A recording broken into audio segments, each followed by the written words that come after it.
All right, welcome to lesson two. This is all about posing for the garment. So really enjoy like trying to find different poses and things. And I find it's just a waste when a lot of people just draw the runway pose all the time. So let's try and get out of that.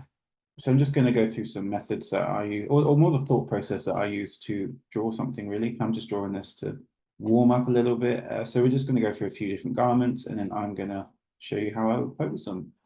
So with this garment, there's a lot going on, especially at the top, and you kind of want to, I feel like the runway pose like that does not do it justice. There's a lot more going on that you can highlight. So one of the things I would do in a pose like on a garment like this is, let me just fill in a quick face. I would just, because you can't see her arms, I would get the arms up and out away from the bodice area just because I feel like that needs to sing on its own without being like complicated. So my trusty one is always to like just pull the arm up and out. And then, the other arm can be entangled with it or something. Like it's not really got to be rhyme or reason. Um, I just like doing that because then you've got more angles to play with and it leads the eye in a different way. So that's that part. And then what I would do is this bodice part is so complicated, this little brain thing. Like this, I would just have that there. Because if you had the arms down like that, I feel like it dilutes that. Then what I would do is this little bow here, I would have the torso come this way. So you get this beautiful like bow silhouette here. And then you can even have the tassels like coming out that way. And then because the eye is being led this way and that way, what I would then do is have the dress come more out this way. And that balances out. I'm just trying to draw this hand and I can't figure it out. That then balances out everything that's going on here, stuff's going on there as well. So it just leads the eye round, balances things out, also shows the shape of the skirt. This gets enough place to sing and the ribbon gets enough shape. So that's one way of doing it. So what you want to do with a complicated look like this is to hit some what I call information points. So you've got the collar, you've got the tassel, the flower, the elongated cuff, and then the skirt trouser combo thing. So what I would do, start off with the head, just draw that in really quickly.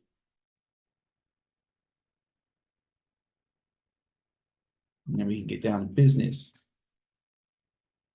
Okay, so what I normally go for is a trusty over the arm thing. So I'm going to do that again with this one, just swap which side the arm is. The reason this is a good arm position for this garment is because when it's held up like that, you notice the elongated cuff. And then what you can do is have the other arm like laying normal and have that elongated cuff there. And that's kind of adds a bit of dimension to the piece a little bit, and then add the collar in there. So it's just a little bit of layers so everything's not sitting on the same area. And then what you can do is add a little twist in the body, showcase that flower there, add the tassels in, because you want to hit those points in. Then you add the pocket. This side's a bit empty, so what I would do is fill in the jacket. And then I would then fill in, do that skirt trouser combo. Because I feel like that balances out this, because the eye is going from here to here to here, so you're hitting these points. And then this leg can just be like normal. And then, yeah, that's kind of how I would go about posing that one. And then for one final one, we are going to we'll do this J.W. Anderson look. So when a look is like this, when there's a lot of sort of bulk on the top, and then got your little legs sticking out, what you want to do is just showcase that shaping there. So what you can do is we start with the thighs.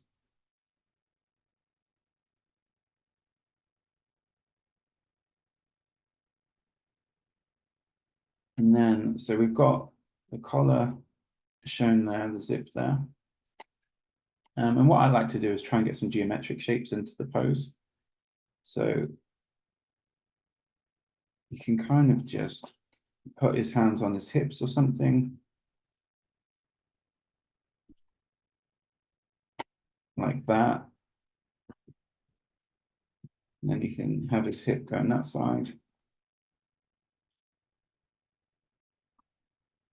And in that way, you just have all the bulk up here, and then you're free to, I've run out of space on the page, but yeah, you're free to just showcase this, the legs there, so it's leading up to this.